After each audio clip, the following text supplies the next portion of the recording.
Good afternoon and welcome to the next episode of the NLP Talks podcast. Super excited to be here with what is actually our last guest for series 7. So super excited to have the lovely Laura here. This is going to be weird, Laura, because it's Laura interviewing Laura on Laura's podcast. Anyway, Laura, how are you? I'm good, thank you. I'm excited for this conversation today. Me too. I can't wait. Absolutely can't wait. Now, before I dive straight in, because you know what I'm like, I just want to get going. But before I do, for anybody that's watching the live stream today, can I just get you to do a short introduction so people get to know a little bit about you before we start? Of course. So, as you know, my name is Laura and I'm a nutrition and fitness coach, although I feel like that pigeonholes me into a category that's not 100% accurate of exactly what it is I do, but predominantly a nutrition and fitness coach working with career-driven women, business owners who have really big goals when it comes to their personal and professional lives. However, they're often struggling to navigate that noisy world of the health and fitness space. So that's essentially where we come in and support them through our Evolve program, which focuses on 3 key pillars: know your nutrition, empower and exercise, and manifestation, which is what we're going to talk about today. So that's a very short version of who I am and what I do. Amazing. Thank you so much. I'm so glad that you agreed to come on the podcast, because obviously, having been a student of ours going through the courses at the moment, I know you know the mindset stuff and I know you know the manifestation stuff, and I think manifestation is vastly misunderstood. And so when I knew you were into it, I was like, right, Laura's got to come on the podcast with me because we've got to bust some myths.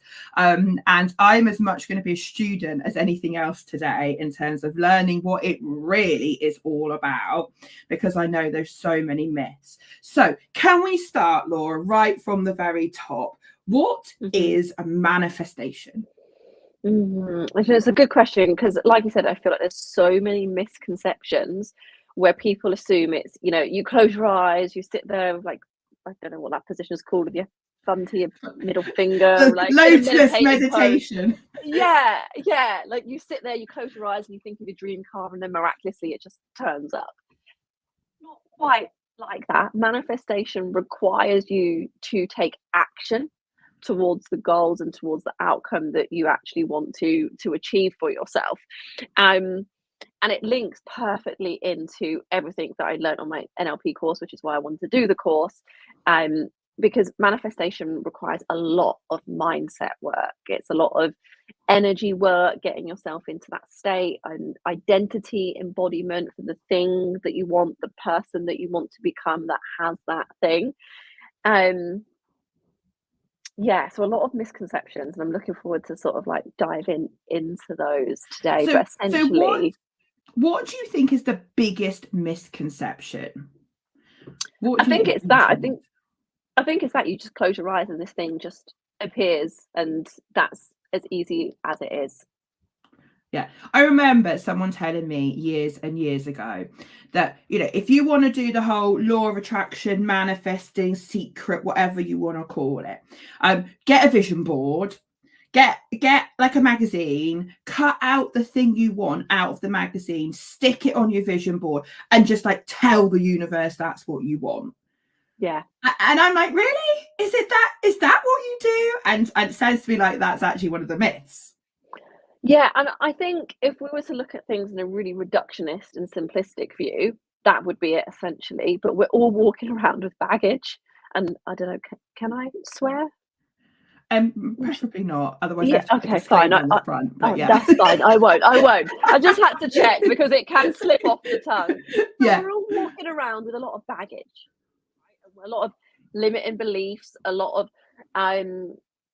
unhelpful thoughts that we have about ourselves and about the world around us that actually limits what we're able to go and achieve. So if we were probably starting from a blank slate with no limiting beliefs, no preconceptions, we probably could manifest a lot easier. But because we've got all this baggage, it creates blockages that we actually need to work through with our unconscious mind in order to clear those, so that we can create the state and the environment to actually manifest those things. So I wish it was as simple as that, and it probably could be if we were just blank slates, but we're not. Yeah, no. And tell me, the law of attraction, the secret, they're like two things that get Mhm. huge amounts of publicity. Are they the same thing as manifestation? Are they different? Like, what's your view? From my understanding, how I see it, they're all essentially the same thing told in slightly different ways. Like the law of attraction talks about you need to energetically match the thing that you want, and like what does energetically match the thing that you want even mean, right? It can be quite a woo woo phrase, but to me what that means is we need to get our body and our mind into the place of being able to receive what it is that we actually want. Like I'm a big fan of doing a lot of like somatic work as well, like intuitively being in your body, working through the traumas and stuff that you have. I don't know if you've ever actually seen any of the videos of like the vibrational frequencies, like when they're the same, they're attracted to each other. Yeah, on No, like no. there's some really cool videos. I can't remember what the instrument's called now. It's really annoying. I can't remember what the instrument's called now, but where you ding one of them and it's like a little ball thing that swings, and then they match the frequencies, so they're in alignment. But then when you've got frequencies that are off, they're not swinging in unison and they're not attracting one another. Oh, So wow. yeah, so when you're on the same frequency as something in an energetic state, you attract it. So I think from a super spiritual perspective, they're talking about being in that energetic state where you're a really high frequency, where your energy is really high and you're matching the thing that you want. But I think from a perspective of maybe someone you and I, and don't get me wrong, I'm a very spiritual woo woo person as well, but it's not as easy and not as simple as just thinking, I'm really high vibe, I'm amazing, I'm going to get these things. We've got to work through what's holding us back, because everything is ultimately energy and frequency. But I'm going to try not to go too much down that rabbit hole. Yeah, I do appreciate that. We could probably end up going right the way down into all of that, because I'm really interested, right? Because I kind of know from my own background and from other people that the whole manifesting things is quite woo woo to a lot of people. They're like, what is this alternative approach? Like if we all be, like hippie kind of yogi, spiritual people and all that. But that's, I think, a misconception, because what I love is you're working with really driven, career-based women.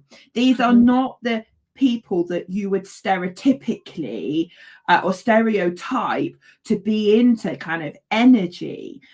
So how do you find using the third pillar of your program of manifestation with these type of really driven women? I'm really interested.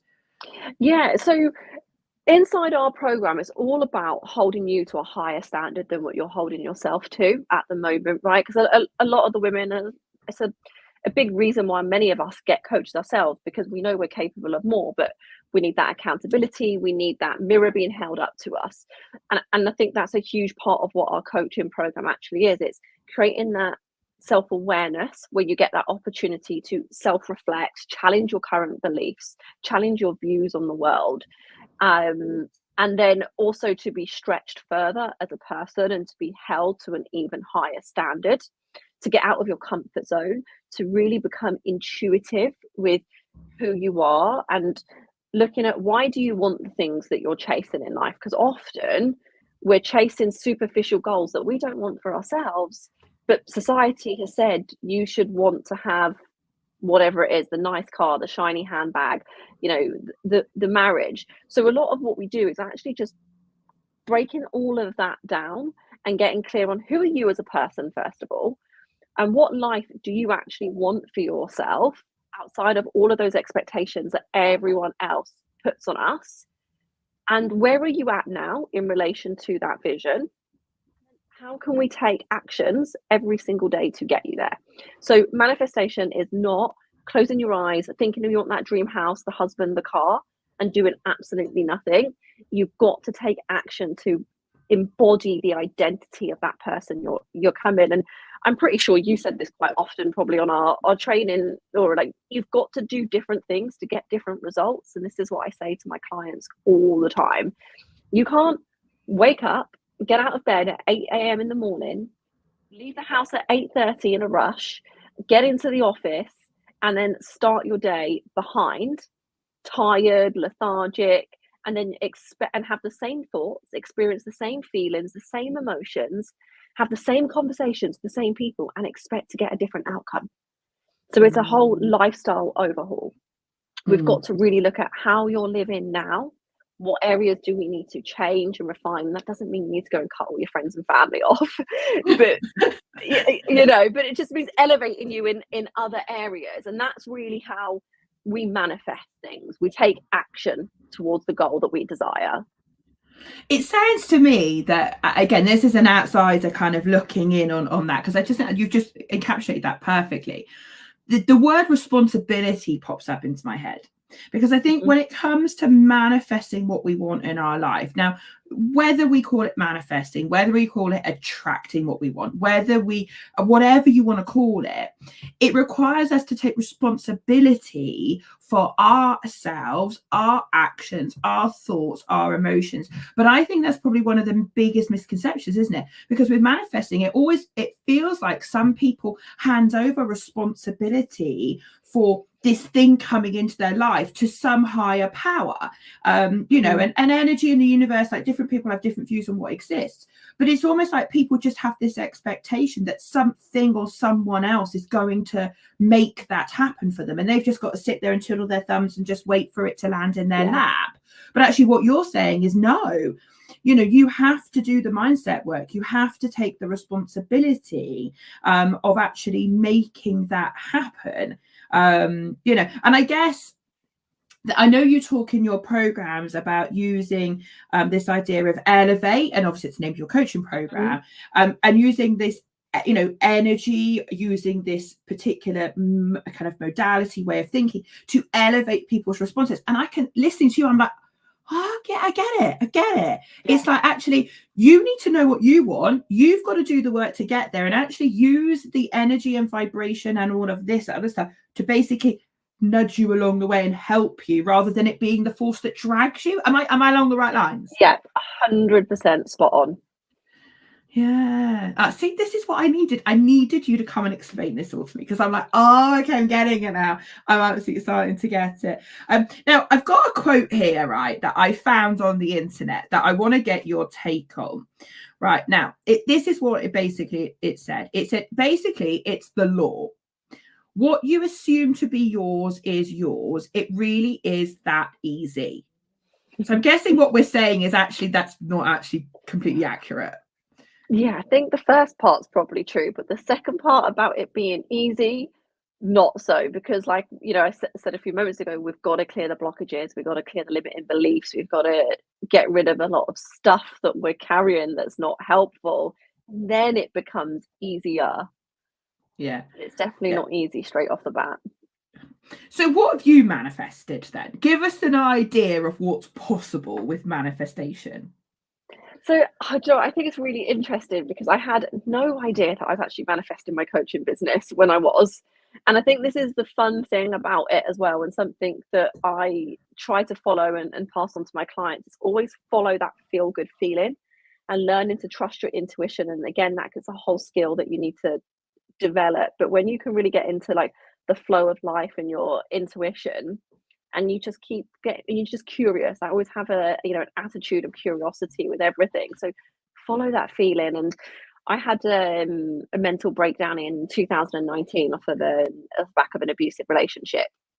And like, my whole life crumbled. I lost everything. I relocated from England to Wales. I was having like 10, 20 pseudo seizures a day, in and out of the hospital. Like, it was really, really severe. And although it was the worst time of my life, it absolutely was the best thing that had ever happened to me. And I'm very grateful for that experience, and I wouldn't change it. Because what it allowed me to do was actually just have a fresh start with life and start the slate clean. So I got into like a lot of therapy. I started going to like women's connection circles, really got onto like this self-development journey. And as I was working through some sessions with my therapist, I was like, you know, I really want to help women. I want to do this and I want to do that. And I wasn't sure exactly what it was going to look like, but I've still got the notepad now in the cupboard next to me, actually, of when I was writing down what my values were, what my skills were, what was important to me, what would I need, like qualification wise, in order to be able to work with these types of women and do this kind of thing. And then it just continued to evolve. And then I got myself a fitness coach. And I was like, actually, I can see how this would be really amazing for me to do. So then I started doing fitness coaching, and I just continued to follow that feeling and trust my gut instincts with the evolution of where that was going. And then it's eventually transpired into the business that I have today, doing the work that I have today with the women. And a lot of it comes back down to that intuition and trusting yourself, being curious, allowing yourself to change your mind about things. Just because you thought something yesterday, wanted something yesterday, doesn't mean you have to still believe that, do that, want that today. We can change our mind moment to moment. That's been a really liberating thing for me on this journey. So like my coaching business was definitely one of those things that just beautifully manifested without any real force. But then there's been, other things, and this is definitely a work in progress for myself as well, learning to trust that intuition and doing the somatic work and healing from past traumas. But last year I set myself a financial target that I wanted to achieve in September, and a few other little things that went along with it. And this like whole ritual, this whole routine that I was doing for like a good month or two in the lead up to it. And yeah, it all come to fruition. I hit that financial targets. I hit everything that I wanted to on that list. So then I got really excited and I was like, oh my God, we can do this again and again and again. The second time I went to do it, there was so much more resistance because I put so much more pressure on myself as well. And I think that pressure then created like blockages with my beliefs and started to doubt myself, whether I could, whether I couldn't. So the second time I tried to manifest the same thing again, it didn't quite happen. So it was a really interesting learning experience for myself. And I think the key thing is to let go of a lot of resistance with things and a lot of pressure, which is why I always talk about that flow and that intuition and being able to go with it. And I think that's really honest, and I think there's a lot of, like I say, this really helps people, I think, understand. So it helps me understand that actually life's not always perfect just because you get good at manifesting. Like you've done it once, but actually the second time, and then I guess it's like you say, it's the curiosity. I mean, an NLP, attitude of curiosity. Yeah. I mean, it's very, very similar, isn't it? When you're kind of like, actually, this isn't working. Actually, why is it not working? What's getting in the way? And then realizing that perhaps the pressure, the beliefs and so forth are there and they may be tripping you up. It's quite an interesting one. So if someone was listening to this and they're like, okay, Laura, as in you, Laura, not me, Laura. All right. So you're saying you manifested your coaching business, but what exactly did you do? Like, what exactly? Because you mentioned that you did, you wrote down your values, you wrote down the skills you had. Like, is that how someone should start with trying to manifest something? If you're unclear with what it is, 100% is getting clear on that vision, right? You've got to know the direction that you're going in. You haven't got to know the exact pinpoint where you're going to end up, because along that journey you can learn new information, change your mind, come across another opportunity that wasn't available to you before you had started that journey in the beginning. But you've got to have an idea of exactly where it is you're going. So although the idea of the business has changed, my values as a business is still exactly the same. So the values hasn't changed. I'm still helping women. It's in a slightly different capacity than what I thought it was and what it was originally, but the vision is still the same. So yeah, you got to have that clarity.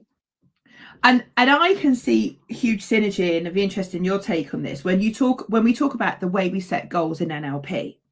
because when we set goals in NLP, they are essentially outcome-based goals. So we start to look at what do you want and how are you going to get them, and it is very much similar to setting intentions. It's like this is where we're going, and we write the goals in NLP as if we already have them. We don't write them about I'm going to have, and these are the steps on how we can get there. And for anybody listening to the podcast episode, if you're like Laura, goal setting NLP way, there's a whole podcast episode on that, so go find that. But it's about the outcome and as if you already have it. So there's huge synergy, isn't there, between that and the way that, you're talking about manifestation, which is, where are you now? Where do you want to get to? And there's all sorts of ways to get there, but it's the outcome which we set at an unconscious level. So I see those as actually almost not being exactly the same, but very similar. Would you agree? Yeah, I'm 100%. That's why on the course I was like, this is just spirituality to me. Like, I'm a very spiritual person. I don't impose that on my clients. That's just me on a very personal level. I'm into that. But when I was on the course, I was like, this is just spirituality dressed up in a different sense, using slightly different words, meaning the same thing. So I thought it was absolutely fascinating, and it got me even more excited because I thought, oh, there's actual research and stuff. And I know there is, but it's becoming more mainstream, to accept these sorts of things. So yeah, huge synergies. So I hear people talk about this idea of a manifestation mindset, and I'm definitely hearing from you that there is absolutely this need to know what you want, to set your focus, to be clear on the direction of travel, but the realistic acknowledgement that actually there's inner work we have to do to be able to realize that outcome, to realize that intention. I mean, aware of that. And I'm just wondering, like, the phrase manifestation, I can't even say it, sorry, a manifestation, get the words out, Laura, mindset. Like, if you were to encapsulate what a manifestation mindset is, what is that mindset someone needs? Yeah, good question. I would say self-awareness, definitely. Curiosity and growth mindset, and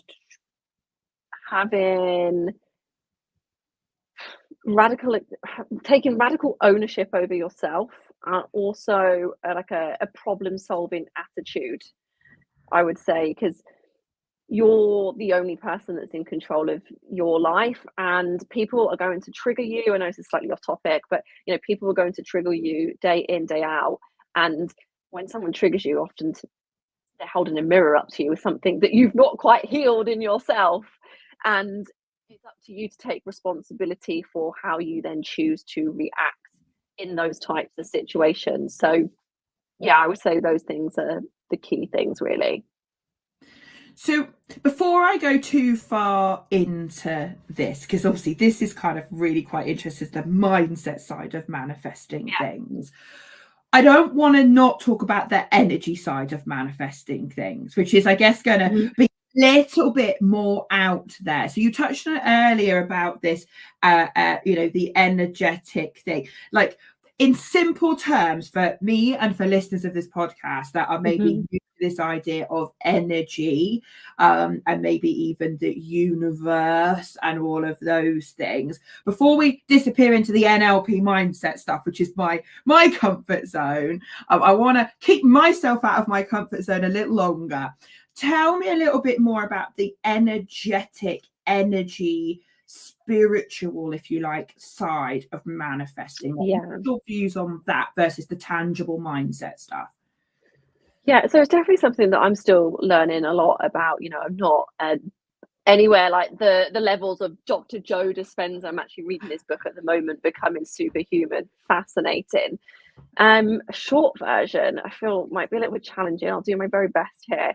But Dr. Joe Dispenza, funnily enough, talks about having coherence with your heart and your brain waves, and coherence in your body. And what that does is it actually puts you in your rest and digest nervous system state, which is where we're relaxed, where we're receptive, we're soothed. We're not in fight and flight, we're not in panic. When we're in fight and flight, all of our responses get shut down, the digestion gets shut down. We're not thinking logically. We've got fear running us and controlling us. So I think from an energetic perspective, it's about having an open and calm and soothed nervous system where you have the capacity to take on those things that you want. I hope that makes sense. Yeah, no, it does. I love Joe Dispenza. I think he's absolutely amazing. A number of our students absolutely love him. I'll be honest, I've tried reading his books several times and I find them quite complicated. But I love listening to him talk. Like, I think he kind of gets into that. So the coherence, the whole heart brain thing and coherence, really popular, lots of people talking about that. So is it that energy vibe that you're putting out? So for example, again, without wishing to go into too much, so I started some of my own learning around coherence and the vibration of the heart, and I read an article the other day that your heart has its own intelligence, and I was like, so actually, and it starts me thinking as an NLP going, so actually is my heart my unconscious mind? Like what, where, I've been on a whole mind journey with this recently. Like, what, because we don't know where the unconscious mind is. We know it's there. We know it's the unconscious stuff, but actually, where is it that we don't know? There's no physical location. I'm like, okay, so if you've got your heart brain, your head brain, some people talk about a gut brain, and this whole idea. Anyway, I digress. But the article I was reading was talking about the fact that your heart gives off a frequency and like an energy field. And that's something that I know Joe Dispenza talks quite a bit about, doesn't he, in terms of the energy force that you create around you and other people giving off energy forces and all of that. Like, is this all part of good manifestation as well? Yeah, I think as a part of that journey, in order to get to that point where you do have like brain heart coherence, where you are open, you are receptive, again, and even Dr. Joe Dispenza talks about this in his book, you've got to do the really hard work of clearing your mind, clearing your limiting beliefs, clearing your traumas, and not holding on to this identity that you have of yourself and really becoming free of it. I'm not sure if you're familiar with Michael Singer. He wrote The Untethered Soul, Living Untethered. Oh my gosh, two of the most profound books I've ever read. And again, this is a really beautiful example in a slightly different way. He's a real big spiritual leader, and he went on this journey of going into deep meditation, of letting go of any resistance, letting go of his identity, and really living in the flow of life. And as he done that, and he got into really deep meditative states, he was put in situations where good things would just continually happen to him. So at first he would be like, an example in his book is he used to build houses. He built his own house on his land, gorgeous house, very good at woodwork. A police officer stopped by. He was really scared and alarmed. Why is the police officer here? He went into fear, thinking it was something negative. Actually, the police officer loved his house and wanted him to build a house.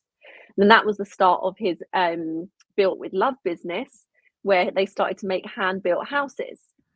And then he just continued to go with the flow of where life was taking him, with what was feeling good, the opportunities that were putting into him, going into deep meditation, going into that brain-heart coherence, letting go of resistance. And then the more and more these opportunities came to him, and he ended up being like a multi-millionaire, billionaire with a huge tech company, and become very, very wealthy. But it all started from letting go the identity and the attachment that he had of who he thought he was, and going into deep meditation, releasing blockages, resistance, limiting beliefs.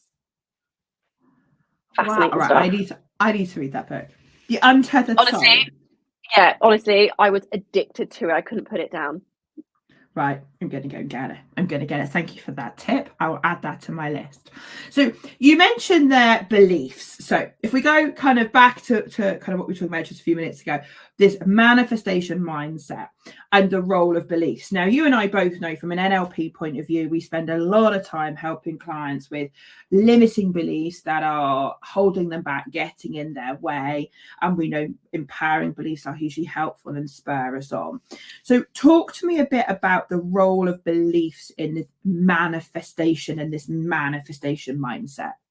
Mm-hmm. Yeah, really, really important, because if you have a belief that you can't do something, so let's say, oh, I could never run 5K, or I'm never going to be the sort of person that goes to the gym. And they're things that I hear often. And it's like, well, when did you come to that outcome? Where did you learn that from? Why is it that you believe that about yourself? Is that actually true? And then we start to get into the nitty-gritty of it. And it's like, oh, well, no, it's just something that I assumed about myself once, and you're right. I don't know why that is true. Why wouldn't it be? And then we really start to raise awareness over the language that we're using. And it was really lovely. We do a Monday manifestation call every week, where we deliver training, reflection, accountability, and a lot of mindset work on these calls. And the week before, we spoke about the power of the word yet, and I know that's something that we also spoke about in our NLP training. And on the call, one of the girls, she was like, I haven't been able to do that yet. And I was like, is that a new thing? She was like, yes, I took on board last week's call. I love it. So yeah, it's a lot of awareness around the language that we're using, and how it can actually keep us stuck in, in the state that we're in at the moment. And it goes back to having the same beliefs, the same thoughts, the same habits, and expecting to get a different outcome. It's not going to happen. No, absolutely. And the other thing I hear is, again, also, and I think you've touched on this as well, kind of has an impact here, is our emotions. Now, we know in NLP we spend a lot of time releasing negative emotions, and helping people let go of that stuff from the past. And it sounds like that also is really important alongside beliefs, to you being in this place of being able to manifest things and having this manifestation mindset. What's your thoughts on that? Yeah, definitely. I know from like my own experience, if I was still living in all of the pain that I was in 5 years ago, there's no way I'd have the emotional resilience to have been able to build a successful business, to be able to hold space and coach other women, to get them to think about their mindset, what it is that they want, and how they can reach their goals. And it's, again, that awareness over your own limitations as well, because we can often project things from our own experience onto other people. So it's having that awareness of not wanting to project your own baggage and stuff onto your clients and other people that you're interacting with. And I completely forgot what you've asked me, so my mind has gone blank. All right. That's fine. No, I asked you about the role of emotions in manifestation and the manifestation mindset. Emotions. Yeah. So then, if we're always in a frenzied state, right, we're always stressed, we're always overwhelmed, it goes back to, we're in fight and flight. We're not in rest and digest. Our heart is beating, we've got cortisol running the show, we're panicky, our mind is all over the place, we're probably thinking really irrational thoughts. Place where you want to manifest from. I mean, you can manifest from that place, but what you're going to manifest is more of what you're feeling, thinking, and wanting. So, you can manifest in any state, any emotional state that you're in. And this is often why you'll see people that have got depression with physical ailments that's wrong with them as well. And I know that was the case for me. I was having pseudo seizures. They're not epileptic seizures, they're manifested through stress and overwhelm and an overactive nervous system. So this is real things that do manifest, and you can manifest good and you can manifest bad. So that's why you want to be so in control of what your thoughts are and so mindful of what they are. And again, you see, I'm listening to you talk, I'm going, this is just NLP by another name. So I can totally get what you were saying when you came on the NLP course. This is just manifestation by another name. It's like, actually, we're all talking about the same thing, but just in a slightly different way. I think you're spot on. I think that, so obviously, as you know, one of the NLP phrases I use a lot in our training is, what you focus on is what you get.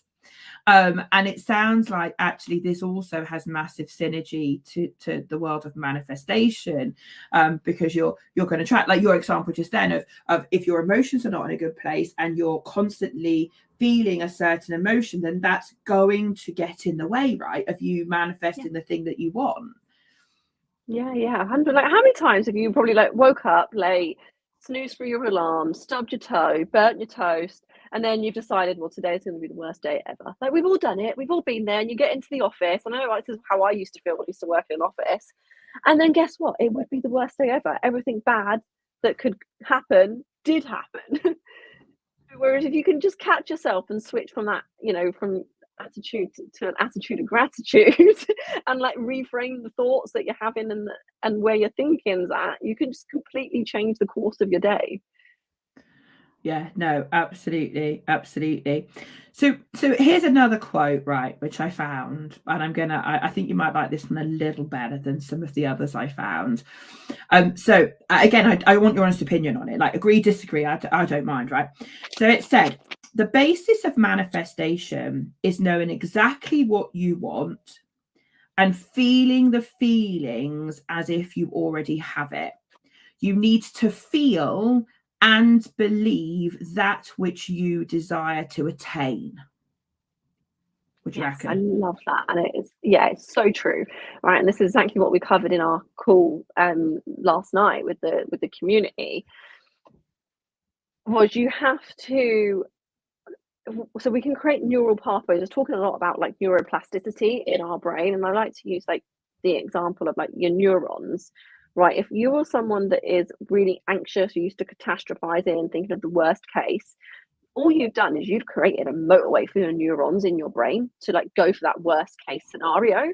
So what we can do is we can retrain. It's going to take time, it's going to take effort, it's not something you do once and then you're like, I've done it, fixed forever. It's going to take perseverance with practicing all of these different tools and skills, right? But we can create new neural pathways. And a little bit like you're walking through a forest and there's not really a path, so you go and walk and you walk it once and you can vaguely see something, and then a few more people walk through it, and the next time you're there, you're like, oh yeah, that looks like a path now. And then the more people that walk down it, the more trodden it gets, and the more obvious that it's a path. It's exactly that with these sorts of things. So if you're someone that's used to having negative thoughts a lot of the time, we just got to retrain your brain to go for more positive ones and change that neuroplasticity that's going on in there. So yeah, what we think about is what we get. We can absolutely change that. And you want to feel it in your body. You want to actually feel the sensations, the emotions of what it's like when you have that thing and believe it as if you've got it now. A little bit like when we write the goals in NLP, we're writing it as if we have it now. And it's exactly the same thing. And we're doing a visualization challenge inside the community at the moment, which is all on this as well, which is really exciting. But yeah, absolutely spot on with that quote. I love it. Cool. So my next question, we get a lot of coaches that listen to this podcast, and a lot of coaches from our community and outside of our community. And I'm just wondering if a coach was listening to this episode, curious about manifestation and thinking, okay, what should I be mindful of as a coach when I'm working with other people? So manifestation or not, when we're coaching other people, there is a relationship there. That person is paying us for a service. But I'm just interested with your manifestation lens on, what would kind of be tips for me or any other coach listening to this episode about, okay, so if I want to help be a better coach with a manifestation hat on, what might that sound, feel, or look like? Yeah, for me, I work very intuitively with my clients. I'm quite an intuitive person in general. So I think being able to work intuitively and listen to like the subtleties and like, we even do this in the NLP course about their building rapport and the sensory acuity and all of those sorts of things. So just becoming attuned to them and looking for the subtleties and having an open mind, no judgment, no shame, no criticism. It's really important that you create a space where they feel safe, that they can actually express things, because often people are going to be really vulnerable, sharing their deepest, darkest secrets with you that they probably haven't told their partners, their friends, their family members, or anything like that. So, like, be humbled. I'm extremely humbled working with my clients because they're really opening up and telling you things that's important to them. And then to also not project any of your own stuff onto them, because it can be really easy to think that, oh, that person's never going to achieve it. Well, if you think they're never going to, what sort of work do you think you're going to do with them? The work that you're doing, the energy that you're giving off is going to be very limiting from them, and they're going to pick up on that on an unconscious level as well. So to be really mindful of your own limitations and your own beliefs and where they might trip you up a little bit in that relationship. And do your own work, basically. Isn't it? Yeah. There are too many. Yeah, definitely. Yeah.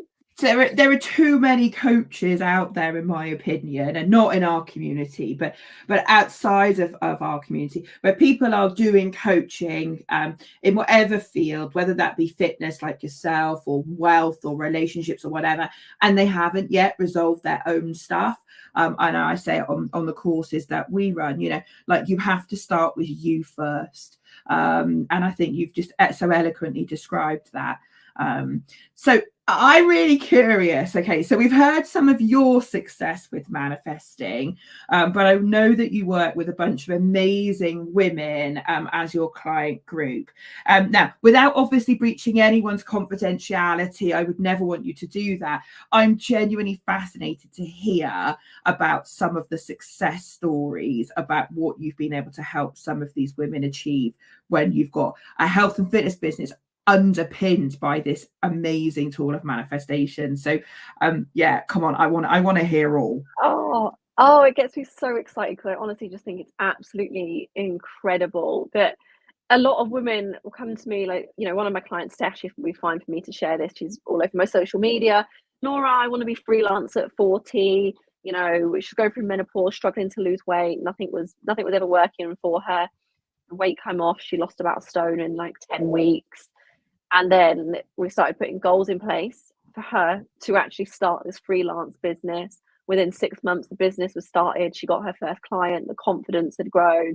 Yeah, and it happens really quick. People think it's going to be this long, drawn-out process. But when you're doing all of this together and, you're working towards your health goals and you're building that confidence, that resilience, and you've got a community, it's not only me, but you've got a community of other women who are also achieving the same or very similar things to you, that are of a very similar mindset, that support you and tell you, actually, this is possible. Whereas maybe your friends and your family are putting their own beliefs on you, coming from a place of love, but going, oh, do you think that's safe? Is that a good idea? You've got a really stable career, good salary. There's none of that here. Supporting what you want for yourself. So being a part of that community that has that as a value, so incredibly vital. Other clients, one of my other clients, Laura, she's been with me for over a year now, and she'd gone through lots of different hobbies. She's an air hostess. She loves her job. She doesn't want to not be an air hostess. She's got so many passions and hobbies. And she felt like, oh, I'm someone that just can't commit to anything because I change my mind all the time. I was like, that is not true. You're following what feels good, right? And you're curious about things, and you're following your intuition, and you're changing when it doesn't feel right. And then she was like, do you know what? I love wedding photography. I used to do that. That's what I studied. And she started a wedding photography business now. She's done her first couple of weddings. She's shadowing other photographers. So we've got amazing stuff like that's happening. It would be so easy to stay stuck in your little bucket of like, oh, I'm just someone that can't commit. Actually, we just haven't found the right thing. One of my other clients, she just secured a £60 million contract, which was the biggest contract of her career and her business, which is absolutely insane. And she said, yeah, it was all down to like the confidence, the tools, and everything that we'd been doing in the program that got her to that position. So now we've got the contract, we're working on sustaining the resilience to fulfill it. Yeah, I can imagine. Yeah. But yeah, loads of incredible things like that happen all the time. That's just amazing. So how do you see, because I know obviously these amazing women are coming to you primarily for health and fitness. So they're coming to you going, Laura, you clearly know what you're doing with health and fitness. You've only got to follow on Instagram for 2 minutes to see you clearly know what you're doing. And then they're taking that desire to want to kind of sort out their health and fitness, but then they're getting these great business results as well. Like, how do you see that kind of connection between health and fitness and these business results? Yeah, well, your health and fitness like underpins everything that you do, in my opinion. It's what got me out of that mental breakdown was looking after my health, my well-being, prioritizing myself, like doing the basic things. I like to call it being human, like eating real food, getting air, being out in nature, meditating, grounding, like taking your shoes off on the grass on the beach, being that person that hugs trees. Like that's sort of like my ethos, be human.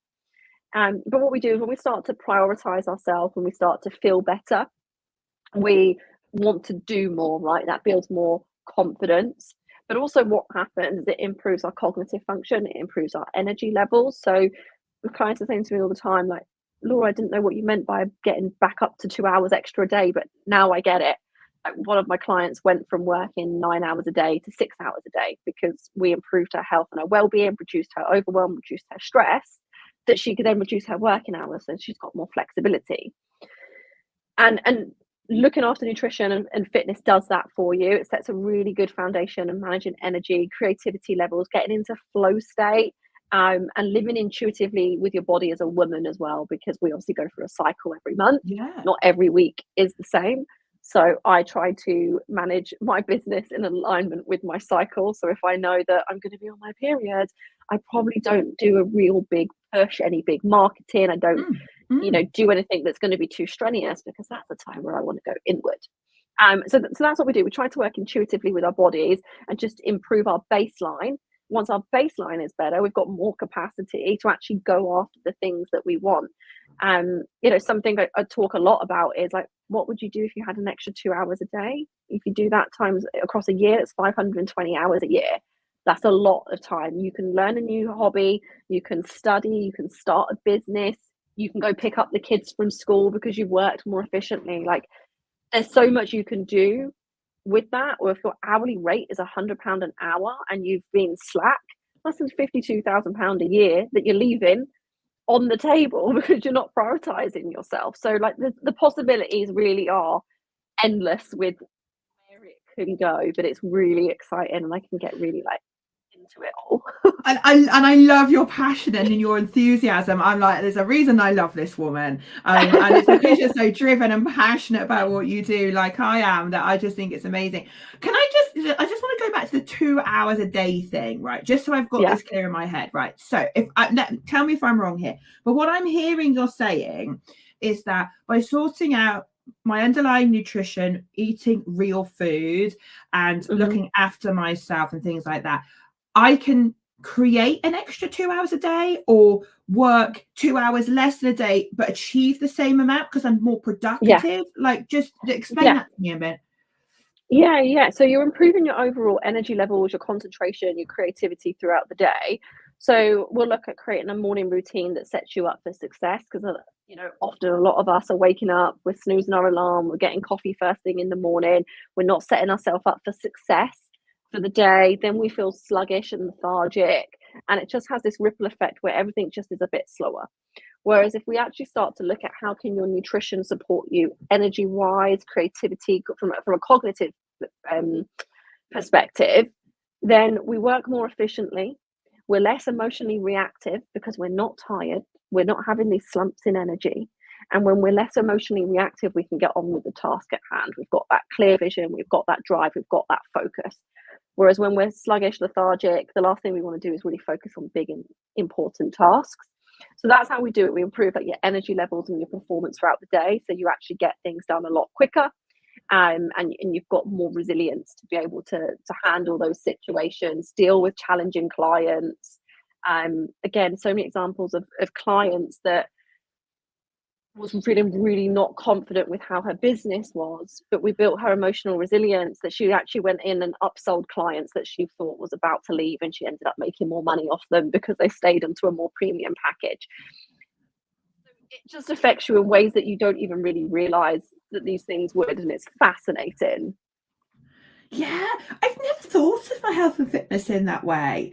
But like listening to you, I'm like, yeah, I can totally get that. It's like, so for example, when I've delivered an 11-day course, as you know, I Mhm. do throughout the year, I just know, and I've learned over the years, that in the 2 or 3 days after I finish, I need good quality protein. I need high levels of veg. I need rest. I need to go to the sea to boost my soul. Like, I have this kind of pattern, but actually, like, you've just got me thinking now about, actually, what if I didn't do that as what I call my first aid after the event? What if actually I did that up front? So.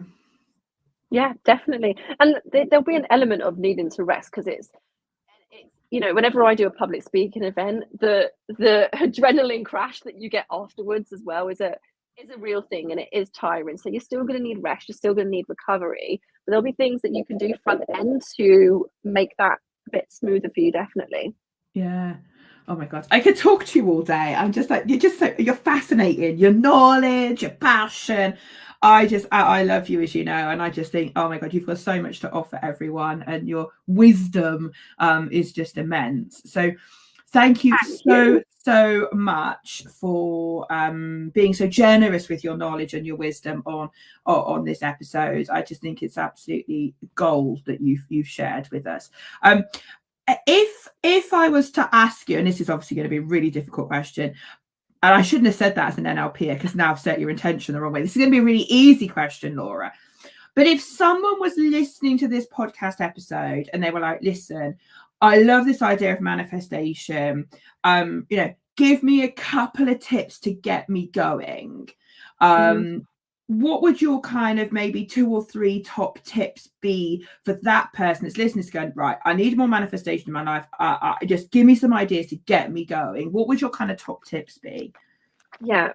So I would say visualization, some form of like meditation, being able to clear your mind, get yourself into a really calm state, but also having an idea of what it is that you're working towards, what it is that you want every day.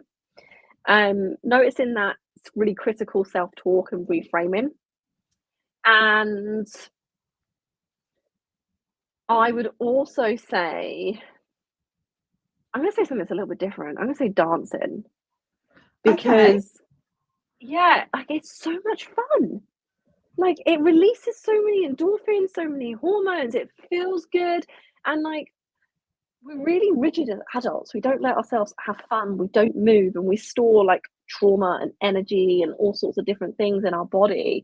So like, dance, let it free, chant, whatever feels like it needs to come up, let it come up. But yeah, I would probably say they're my 3. I love it. Oh, they're brilliant. Absolutely love them. I love them. So very quickly coming towards the end of the episode. If someone has listened to this podcast episode and they're like, I need Laura Hayter in my life. I want to find out more about your coaching program. I want to find more about your health and fitness. I want to find out more about anything you've talked about today. What is the best way for people to get in contact with you? Yeah, so I mainly use Instagram and LinkedIn. So on Instagram, I'm at Laura Hayter 3. LinkedIn, you can find me on Laura Hayter. And on both those platforms, I've got my website. So a link to my website where you can see more about us, our pillars, client results. Subscribe to my emails there, and other bits of like free resources, my own podcast channel and stuff as well. Again, with lots of free resources to help you get started. They'll be the best places. And my Instagram inbox, LinkedIn inbox is always open. If anyone's got a question or something's inspired them from this episode and they've taken action, I'd love to hear it. Yay! And for our international listeners all the way around the world, just to clarify, Hayter is spelled Hayter. So for those of you that are listening to this thinking, how exactly do I spell your surname, Laura? So it's Hayter. Cool, amazing. So finally then, drum roll. I don't know if the mic's going to pick that up. We have our traditional quick fire round. So as always, our guests have absolutely no idea what I'm about to ask them. So I have told Laura to try and be nice to her, but I'm looking at the great question bank I have in front of me, and I'm just going to randomly pick some questions to fire at her. So Laura, first question. What is the number one reason most people fail to succeed? Oh, Self-belief. Okay, cool. I'm going down through the list. Name 3 people that you, either past or present, 3 people that you would love to have dinner with. Oh, Dr. Joe Dispenza, Yes. Eckhart Tolle, and Yes. Esther Hicks. I love it. What a great combination. Can you imagine those 3 sat around a table? I just I live there and just know. listen. It would just be absolutely phenomenal. Cool. What's your favourite word? Oh, I don't have one. Dylan, my dog. Yeah, bless him. Bless him. He's been very quiet. He And has. finally, no, actually, I'll ask you a couple more. If you could take one thing to a desert island with you, what would you take? It's okay to change your mind. Oh, one Okay. thing, or Yeah, yeah. one thing. Oh, a If you could thing. take Okay, sorry. one I thought you thing meant with like a you. belief. Oh, Okay, one thing. My dog, Dylan. yeah, you got to Is take he Dylan. allowed Can't to leave him come? behind. Yeah. Yeah, absolutely, absolutely, absolutely. Cool. What was that thing you just said about being all right to change your mind? Oh, I thought it was like a belief that you could take with you. Oh, so what's the belief that you take? It'd be okay to. It's okay to change your mind. It's okay to change the minds.